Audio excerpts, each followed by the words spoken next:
প্রবাসীদের প্রত্যাশাটাও যদি আমরা পূরণ করতে চাই তাহলে আমাদেরকে প্রক্সি ভোটিংয়ে যেতে হবে।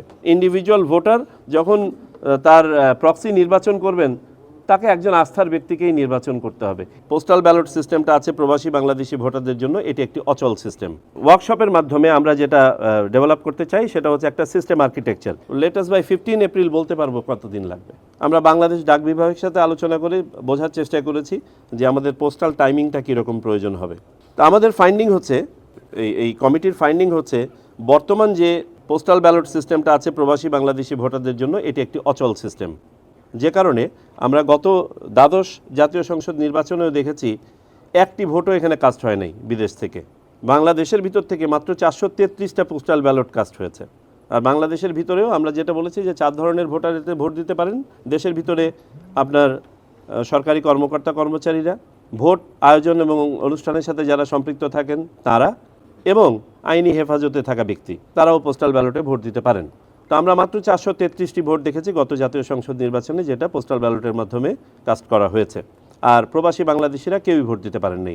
আমরা দেখেছি এটা একটা অচল পদ্ধতি এই জন্য যে সময়ে গিয়ে আপনার প্রতীক বরাদ্দ হওয়ার পরে ব্যালট পেপার ছাপানো হয় তখন থেকে ভোট গ্রহণের জন্য বাকি থাকে মাত্র 10-12 দিন, বড় জোর 15 দিন।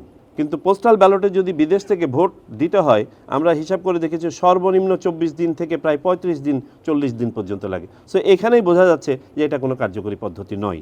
কমিটি 3টি পদ্ধতি সাজেস্ট করেছে। দুটো বললাম যে সময়ের মধ্যে সম্পাদনযোগ্য পোস্টাল ব্যালট, দ্বিতীয় হচ্ছে অনলাইন পদ্ধতি, আর তৃতীয়টি হচ্ছে প্রক্সি ভোট। প্রক্সি ভোট অর্থাৎ একজন প্রবাসী বাংলাদেশির পক্ষে বাংলাদেশে অবস্থানরত একজন ভোটার তার ভোটার এলাকার তার হয়ে ভোটটা দিয়ে দেওয়া। কমিটির কাছে বিবেচ্য বিষয়াদি ছিল ভোটারের পরিচয় নিশ্চিত হওয়া, ভোটের গোপনীয়তা এবং নিরাপত্তা। আমাদের যে সিস্টেমই অ্যাডপ্ট করি না কেন এটা হতে হবে নিরাপদ এবং নির্ভরযোগ্য। একটা সাক্ষ্য থাকার ব্যবস্থা থাকতে হবে যাতে করে আইনি বিষয়গুলো ফেস করা যায়, অর্থাৎ আমরা পেপার ট্রেইলের কথা বলেছি।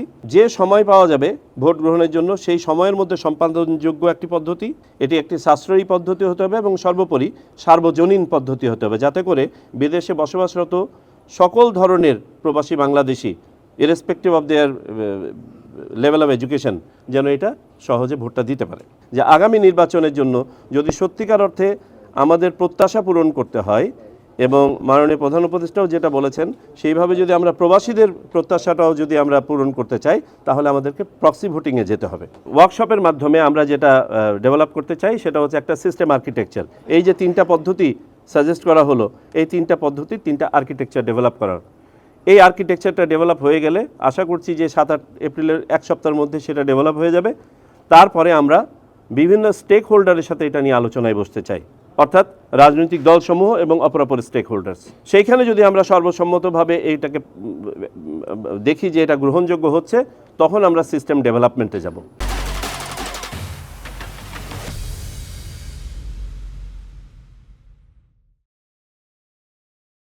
লেটেস্ট বাই 15 এপ্রিল বলতে পারবো কতদিন লাগবে, বিকজ 7-8 তারিখে আমাদের ওয়ার্কশপটা হয়ে গেলে আমরা আর্কিটেকচারটা ডেভেলপ করলে তখন যারা আর্কিটেকচারগুলো আমাদেরকে প্রেজেন্ট করবেন, আমরা নিজেরাও একটা আর্কিটেকচার ওয়ার্কআউট করেছি ইলেকশন কমিশনের নিজস্ব জনবল দিয়ে।